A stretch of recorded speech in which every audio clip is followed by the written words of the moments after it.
Hey guys, Drifter here. Welcome to Black Ops 3 In Depth. In today's episode, we're going to be reviewing the RK5 Burst Pistol, one of three very strong secondaries in Black Ops 3, and a very popular one at that. So let's jump right into the nuts and bolts of this weapon with the damage. It'll deal 35 damage up close, 29 at medium range, and decrease down to 22 at a distance, making it average for the secondary weapon class. This is the exact same damage profile as the LCAR-9, but slightly less than that of the MR6. The next question is going to be, well, what does that mean in shots to kill? Well, it can take between 3 and 5 shots to kill, meaning that it can potentially kill in one burst, but more often than not, it's going to take all 5 shots to kill. And you're going to say, okay, well, why does it take so many shots to kill? And that's because the range is just not very good. The 3-shot kill range is only 5 meters, which is very, very close, especially for a COD game.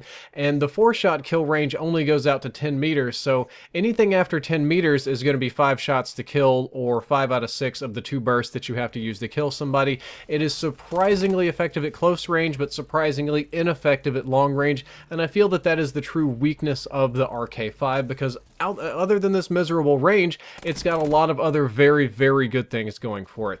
Well, to take that back, there's one other bad thing about it, and that's the fact that the headshot multiplier is only 1.1x, making headshots useless at all ranges. I would only recommend going for headshots if you want to get a camo, or if you're in hardcore mode, and you actually wouldn't even make a difference there in hardcore mode. So yeah, just only go for headshots if you want camos. Well, now let's talk about the good things about this pistol. The burst rate of fire, or the rate of fire of the 3 bullets that come out of the end of your gun, is 900 rounds per minute, which is very fast. If I'm not mistaken, this is the same speed as the VMP. This is the same speed as that good old B-23R, the MP7 from Black Ops 2.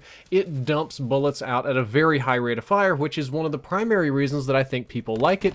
And the burst delay is not bad either at only 100 milliseconds, giving it the lowest burst delay in the entire game, tied with the Pharaoh, if I'm not mistaken, approximately half that of the XR2, and approximately like 75% of that of like the M8A7 or something like that.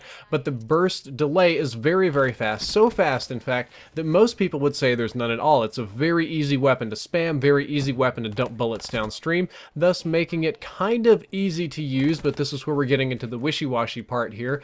It's mathematically fast time to kill, but my experience is that it's not that great. Like if I do all the math and I get the theoretical time to kill if you don't miss any shots over all these ranges and whatever, it comes out number 1 in most categories. Like mathematically speaking, the time to kill is very, very fast on the RK5, but my experience is the range isn't that great. It's not super accurate. I struggle with it. It has problems. It's going to perform slightly underneath its mathematical potential. Magazine size is 15. Extended mags is only going to bump you up to 21, but hey, that's still 2 extra bursts, which is nice. The iron sights I'm going to classify as good enough. Good enough to where I don't really need an optical attachment. I'll take one, I guess, if I really have the free slot. They're not perfect, they're not ideal, but they're definitely good iron sights, and they're definitely good enough for the range, so I would not recommend running optics of any kind on the RK5, though you can if you want to. And the recoil is higher than you think. Like, a lot of people think of the recoil on the RK5 as being 0 or being very low, and I think that they're just kind of conditioned to think about it like that good old B-23R from Black Ops 2, which I admit had lower recoil than this, or the Raffica from MW2, which was like a pocket M16 where you could pop people all the way across the map.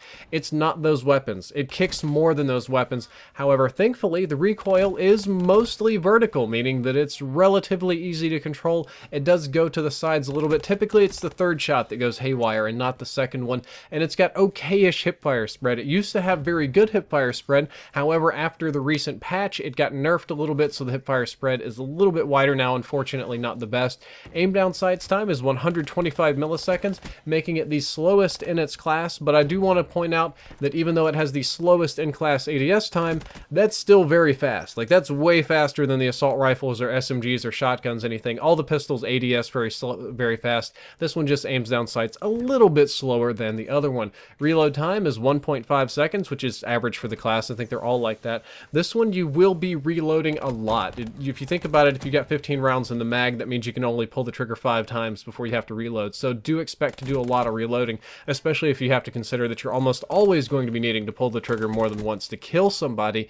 Gonna be doing a lot of reloading. Even though extended mags only bumps up the mag count a little bit, I'm gonna say it's totally worth, or fast mags or something something like that. It has a low wall penetration factor, and it's kind of hard to wallbang with. Pistols are just not wallbang weapons. I definitely wouldn't go for it on the RK5. As for what I think about this weapon, I think it's probably the strongest secondary in the game, but only in the hands of a skilled player. Its range isn't spectacular. It kicks a little bit more than the B23R. Its hipfire is a little bit wide. It aims down sights a little bit slow. It has a lot of micro nerfs that make it not so amazing. However, skilled players like pros, I see a lot of pros using this weapon, or somebody that really gets a feel for it, that really knows how to work it, how to control the recoil, you can dump truck people with this weapon. It's just way harder to use than the other pistols. Kind of like the LCAR-9, its strength is just that it's very easy to use. This is a high skill, high reward pistol, so you need to be careful with it. However, maybe I'm not high skill enough. I just don't think the RK5 is very consistent with its shots to kill or accuracy. My third shot has a tendency to go screwball, and because of the range, it doesn't one burst as much as I would like it to. I have this problem of assuming that burst fire weapons are going to kill in one burst, so I'll shoot somebody once or sometimes even twice with the RK5 and be like, okay, they're dead, they're gonna die in just a second when the lag catches up. That's not true. I run off or I stop shooting and I get killed, and it causes the weapon to feel somewhat inconsistent to me, so you do need to watch out for that while playing with it. And I think it's best with nothing at all, or maybe extended mags, or maybe if you hate extended mags, fast mags. Something to either give you more magazine size or faster reloading, because you're going to burn through your mag very, very quick.